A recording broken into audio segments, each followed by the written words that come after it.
Magandang arrival na kami dito sa Qatar, Doha, Qatar mga kagas yan. Ayan ang mga flight details namin, no?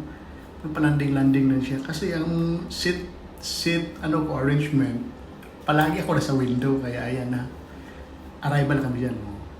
Tayuan agad ang mga parikoy dyan, kahit hindi pa birada ang airplane. Pero ganun talaga yan eh. Kuha mo na yung mga bagahe mo. Tapos yan yung nilagay na yung rampa dyan. Lumabas na agad, para pass forward. Ganun ang mga tirada. Oh, siyempre, dito na yan ha. Doha, Qatar International Airport. Hindi ko lang nabidyohan, may train dyan sa loob na kuwan eh. Mga biyahe, may train. Ito na, lakad-lakad na. Papunta na kami sa aming Rombo. Hanapin na namin yung mga gold kahit hindi naman kami bumibili. Ano lang, tingin-tingin lang ba? Siyempre, window shopping. Alam na natin yan. Ayan, pre ko yung bising-busy sa ano niya eh. Internet agad eh. What's up? Ayan pa, yung kasama ko sa First, kasi Jason. Brada dyan. Tingin-tingin lang kami dito. Hinahanap namin yung shop na suki daw nila. Siyempre, punta na rin ako. Yung mga suki-suki sila dito. Marami mga kabayan dito sa Doha, Qatar. Kaya airport na ito marami. Kaya, alam na yung mga galawan dyan. Nakita na yan yung yellow bear na yan na malaki. Pag nandito, dyan talaga yan siya. Yan yung pinaka-landmark niya dyan. Basta yun na yun. Oh, bam. Ayan na yung mga gold. Tingin-tingin lang tayo kasi sabi nila mahal daw. Walang mahal-mahal kung gusto mong bumili. Ganun lang yan ang mindset dyan, di ba? Harvest yan. O ayan pa. Silver, gold, white o kahit ano. Tingin-tingin lang tayo. Fast forward ko na yan dyan. Ay hindi, mabilisan lang pala. Siyempre, kailangan natin bumili, mga invest. Hindi naman invest yan. Paano lang ba? Pang depensa sa Pipers, ganun yan eh. Tapos dito na naman sa mga gadget. Ayan ang bagong iPhone 15. Oh, latest talaga yan ha. Ayan anong sinasabi mo dyan. Basta, gadget. Huwag na tayong bumili kasi nakabili na tayo dyan. Dito, tingin-tingin lang tayo ng mga presyo. Ayan o. Ayan na, parang nagbabalak na tong dalawa to. Ito si Parikoy na ano lang namin to doon sa Turco na airport. Tapos pauwi na rin siya lang mag-isa. Sama-sama na siya sa amin. Kasi galing kami kain dito, nilibre kami ni Sir Purse. Kaya pagtapos namin kumain kanina, hindi ko na nabidyohan kasi grabe, kagutom na talaga siya. Diretso na kami dito sa mga gold kanina, dito sa mga gadget. View lang, tingin-tingin lang. Ganun lang yan eh. Kasi layover kami 9 hours. Maghintay kami dito bago sa next flight namin. Kaya, una dito sa airport, tingin-tingin lang tayo. Kaya huwag tayong magwaldas. Kaya alam mo na, wala nang pumapasok na pira kapag kaming mga kabaro namin ay naka-off-signers na dito na sa lupa. Kaya tingin-tingin lang. View lang dito ba? Ano yung mga makikita? Yan o, mga gold na naman ulit yan. Ibang tindahan na naman siguro to. Siyempre, meron silang wawakart. Ayan o.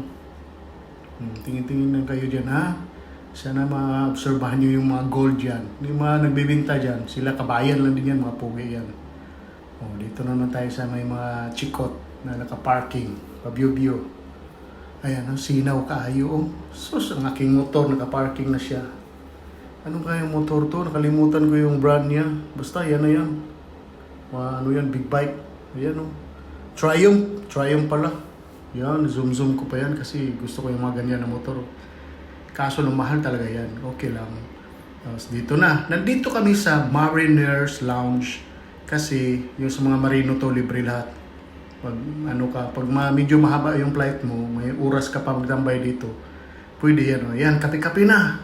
Libre, kunin mo na lahat. Basta libre yan lahat, mga pagkain dyan.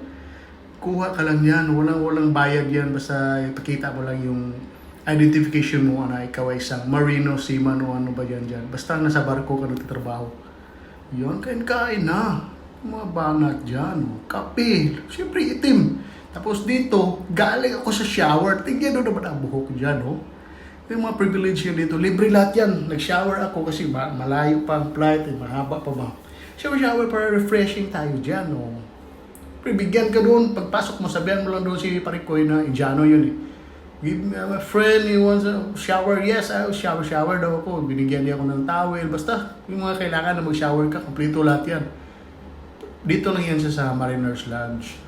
Pero kailangan yan mga mahaba ang oras mo para hindi ka magmadali sa next flight mo. Kasi kami 9 hours man, kaya dito lang kami tambay, internet, tapos pagkain, kape-kape, lahat libre. Kahit anong mga handa nila dyan na may mga pagkain, mga pang-snacks. tirahin mo na kung nagugutom ka. Tapos malinis dito, sobrang linis talaga, grabe. Ayos. Ayos ang serbisyo nila sa mga marinos, mga seafarer na nandito. Kasi ito lang yata na airport na mayroong ganyan eh. Kaya anuhin na natin, i-experience na natin yung mga ganyan. Hindi na ako nag-video papunta sa CR kanina kasi wala na yan, ganun na yan eh. Oh. Pagkatapos, na umabot na yung flight namin, pila na para mag-onboard, boarding time. Oh, ganun lang yan. Kasi mahabang oras namin. Tapos, pag dito, ayan na, nandito na sa loob ng airplane. Maya-maya nito, mag-flight details na yan, papunta Manila. Mag-flight na ba? Yung mga words na yan, flight details. Tatawa yun yan. Kaya dami rin kabayan ng mga paway kasabayan namin. Kaya na, pumasok na, pumlastada na. Oh, dito, okay, passenger seatbelt na yan. Yung mga bagahe dyan na sobra-sobra kasi dami bumili doon sa mga duty free. Ayan na. Tapos, lipad na. Oh, ang bilis. Hanggang dito na lang yan mga kahagas. Sana nanood kayo. Kung hindi, ayos lang yan. Basta importante mahalaga. God bless sa ating lahat. Worldwide.